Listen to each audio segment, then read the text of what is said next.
Fala pessoal, boa noite, tudo bem? Professor Maria Patrícia falando, tá? Nós iremos dar continuidade ao nosso conteúdo de METAF 2 e hoje iniciando uma aula sobre a ausculta pulmonar, né? O que a gente realiza a ausculta pulmonar, quais são os objetivos, tá? E quais são os sons, né? Tanto eles, os normais, quanto os sons adventícios. Então, eu vou compartilhar a tela com vocês aqui, dá um minutinho.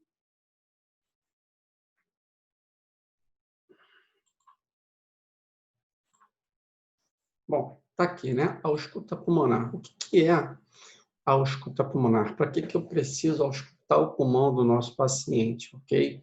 Isso quando nós estivermos na fisioterapia respiratória, por exemplo, lá no hospital, né? Qual a necessidade, indicação de ausculta pulmonar? A ausculta pulmonar é um método semiológico utilizado para a identificação dos sons produzidos pelos pulmões, tá?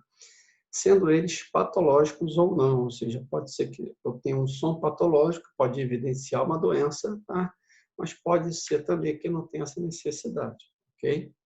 Bom, eu tenho uma ordem a seguir, então sempre eu tendo essa ordem a seguir, eu preciso começar lá em cima, pelos ápices, né? Os ápices pulmonares de forma bilateral e, é claro, de forma simétrica, direcionando o sentido da minha escuta para as bases do pulmão. Tá? Então, a gente precisa entender que todo o complexo, né, todo o quadrante pulmonar, ele precisa ser auscultado, ok? E aí, é claro, eu preciso utilizar quem? O estetoscópio, é o instrumento que nos auxilia, né, a realizar a ausculta pulmonar. Então, qual é a função do estetoscópio? Para que serve o estetoscópio? Ele tem a função de detectar os sons que as estruturas do corpo internamente produzem. E aí a gente fala o seguinte, não é só os pulmões que ele vai ter essa função, né? Assim como o abdômen, os movimentos peristalse, por exemplo, tá? E o coração, ok? Então, aí outro ponto importante, quais são as estruturas que compõem o estetoscópio, né? O que cada pecinha dessa aqui significa e para que é, né? Para que serve, por exemplo. Então, começando pelas olivas, né? Que são estes dois instrumentos aqui, né, gêmeos, as olivas, lembra ali uma azeitona, né, mais ou menos assim, vamos colocar dessa forma, tá? E, nesse sentido, elas vão entrar no orifício, né, do pavilhão do ouvido, tá? Para que nós possamos ter a possibilidade de auscultar o pulmão, e estão aqui presentes. As hastes, né, que são o componente aqui já mais estrutural, né, que faz parte das olivas, o tubo de condução do ar, né, que por aqui que o ar vai passar, e você vai conseguir ter essa percepção. Bom, a campânula. O que é a campânula? É o corpo de todo este instrumento aqui, né, de toda esta peça, tá, onde você vai posicionar sobre a pele do paciente, tá, para que você possa ter uma melhor ausculta. E o diafragma, que é a parte mais central da campânula, tá, que literalmente é a estrutura que você vai colocar sobre a pele do paciente para auscultar, ok? Muito bem. Quais são os nossos pontos de ausculta, né? O que eu preciso entender como ponto de ausculta? Por onde o meu né, o estetoscópio, ele vai passar aqui, por exemplo, na região anterior do tórax, ok? Então, eu preciso entender o seguinte, o ponto 1 aqui, né, já pensando muitas das vezes quando eu falo de ápice, tá? Ou mais aqui em cima, mais pelo ponto da traqueia, é um ponto bem específico que eu falo de análise de fuga aérea, por exemplo, quando eu penso na terapia intensiva, é o meu paciente que está entubado, né? E muitas das vezes eu tenho uma fuga aérea pelo tubo traqueal, eu vou auscultar a traqueia para que eu possa ter uma percepção melhor dessa fuga do ar, tá? Mas, no momento que eu começo a pensar a respeito dos ápices, tá? Eu tenho aqui bilateralmente já no ápice direito e o ápice esquerdo, ok? No ápice direito, mais lateralmente, eu tenho o ponto da linha interaxilar, né? Relacionado ao ápice direito. Medialmente, o outro ponto relacionado ao ápice direito, eu falo aqui lateralmente, tá? Ao nosso manubrio do osso externo, mas aqui superiormente em cima, ok? À esquerda, mais uma vez, a linha interaxilar, lá em cima no ápice esquerdo, e o manúbrio do externo mais em cima, quando eu falo da parte medial, mais para o ápice esquerdo, ok? Uma diferença importante que existe na ausculta é o seguinte, eu tenho o ponto, né, do lobo médio do pulmão direito, então você tem aqui mais ou menos a altura do corpo, do osso externo, para que você possa auscultá-lo de uma forma um pouco mais real, tá? E as bases do pulmão. Quando eu falo de base do pulmão, eu penso lateralmente, tá? Aqui na base direita, eu penso também na própria linha inframamária, tá? Mas aqui na base direita, pensando na ausculta da base relacionada, tá? Quando eu falo também de mais medial, eu penso no processo chifóide do osso externo, tá?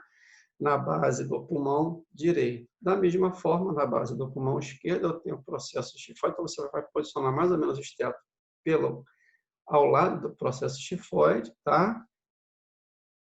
E você vai escutar medialmente essa base do pulmão esquerdo. E seguindo também pela linha inframamária da base do pulmão esquerdo, mais lateralmente, ok? Então, se eu seguir toda essa ordem, tá? De ausculta do pulmão, baseado nos pontos necessários, eu vou ter uma ampla, tá? E clara concepção da possibilidade de toda a ausculta do pulmão, tá? Na parte anterior aqui, ok? Bom, partindo para a questão dos sons, né? O que é um som? O que é um som normal? O que não é um som normal? O que é um som pulmonar, tá? Relacionado. O som pulmonar, ou murmúrio vesicular, tá? Ele é identificado com a passagem do ar pelas vias aéreas. Então, toda vez que o som entra, tá? Que o ar ele entra e sai, ele é chamado de murmúrio vesicular. Quando eu penso, muitas das vezes, em diminuição de murmúrio, eu falo de hipoventilação, ou seja, esse som pulmonar, ele encontra-se diminuído. Então, isso é muito perceptível, né? Nas algumas patologias, né? Então, é um som que pode estar diminuído quando eu só falo, de repente, patologicamente. No aumento do murmúrio, eu penso muitas das vezes numa situação de exercício, né? Esse som pulmonar, o ar que entra e sai com maior velocidade, tá? A própria dispneia provoca esse aumento do murmúrio, a falta de ar ela vai aumentar esse fluxo de entrada e saída, o tempo de entrada e saída também aumentando, gerando o quê? O aumento do murmúrio vesicular, ok, pessoal? E aí, é claro, falando de ruídos normais, o que é um ruído normal, né, para o meu pulmão? Eu tenho esse ruído normal como um ruído chamado de murmúrio vesicular audível universalmente, sem ruídos adventícios. Então, quando eu penso em ruídos normais, M de murmúrio, V de vesicular, que é o murmúrio que entra, do ar que entra e sai, ele é audível, né, porque ele está, né, toda a estrutura do parênquima pulmonar sendo audível de forma universal, né, ou seja, ele universalmente ele está aqui presente, sem ruídos adventícios, ou seja, eu não tenho ruídos relacionados a qualquer tipo de patologia que eu possa identificar. Mas o meu som diminuiu. Como é que eu vou exemplificar isso no papel? Como é que eu vou escrever? Vou colocar lá murmúrio reduzido em base. O murmúrio vesicular está reduzido nas bases do pulmão, a partir do momento que eu posiciono o meu austeto para auscultá-lo. Tá? E quais são esses ruídos adventícios ou anormais? O que eu falo de ruídos anormais? O que eu penso sobre eles? O que são roncos? Roncos são ruídos de tonalidade grave, em caráter inspiratório, associado à presença de secreção espessa em brônquios calibrosos, aqueles roncos mesmo relacionados, né, a uma doença um pouquinho mais grave, tá? É o que está a presença de secreção ali no brônquio, bem relacionado, ok? O que são os sibilos? Os sibilos são aqueles ruídos associados à diminuição da luz do brônquio, tá? Caracterizado por um tom agudo, predominantemente o paciente que tem asma, né? O paciente em crise asmática, ele pode desenvolver o sibilo, aquele chiado do peito, o famoso chiado do peito relacionado aí. E os estertores? Subcrepitantes, ou bolhosos.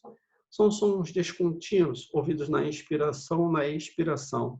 Ele é parecido com o estourar de uma bolha, ele é parecido muitas das vezes quando você coloca o teu cabelo para friccionar entre um e o outro, tá?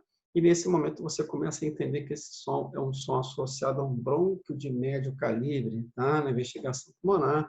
Muitas das vezes o estertor subcrepitante ele pode estar presente no paciente, cronicamente falando, no paciente TPOC, com doença pulmonar obstrutiva crônica, né? Então tem que entender que esse som subcrepitante ele é bem relacionado a essa doença, muitas das vezes, tá? Aquele som descontínuo, ele parece um estourar de uma bolha, parece um friccionar do cabelo, ok? E o estertor crepitante, são sons ouvidos de forma crepitante mesmo, o crepitar das articulações, né? Então, é muito parecido com o crepitar. Ele é observado de forma úmida durante uma expiração, designado os brônquios de calibre inferior, né? Muitas das vezes parecidos e perceptíveis no paciente que tem, por exemplo, edema agudo de pulmão, né? Quando a gente pensa em paciente com edema agudo de pulmão, em franco desconforto respiratório, eu penso na estertoração crepitante, ok? Então, lembrando, os sons mais principais, mais relacionados, né, a esse processo aí de ausculta pulmonar, é o som relacionado aos roncos, tá, de tonalidade grave, ok? Secreção presente ali em brônquios calibrosos, mais largos, tá? Os sibilos associados ao chiado no peito, aquela diminuição do paciente, do som do paciente nos brônquios. E aí você pensa no paciente com crise asmática, dos estertores subcrepitantes, né? Isso fazendo uma revisão rapidinha, são sons descontínuos, né? Parecido com o estourar de uma bolha, associados ao brônquio de médio calibre. Os estertores crepitantes são os sons, né, ouvidos na crepitação, rude, uma forma de desconforto respiratório bem associado, relacionado, por exemplo, ao paciente com pneumonia, ao paciente com edema agudo dos pulmões, tá? E lembrando, mais uma vez, o meu som normal, né, o murmúrio vesicular, é o ar que entra e sai dos nossos pulmões, ele deve ser audível universalmente, que eu possa escutar em toda a questão da extensibilidade dos pulmões, sem ruídos adventícios. Se eu tenho ruídos adventícios, eu tenho todas essas concepções de sons adventícios normais, tá? Relacionados também com a forma patológica. Ok, pessoal? Vou disponibilizar lá no canal, tá? E também no portal para que nós possamos acompanhar o restante de todo o conteúdo. Um abraço, tchau, tchau.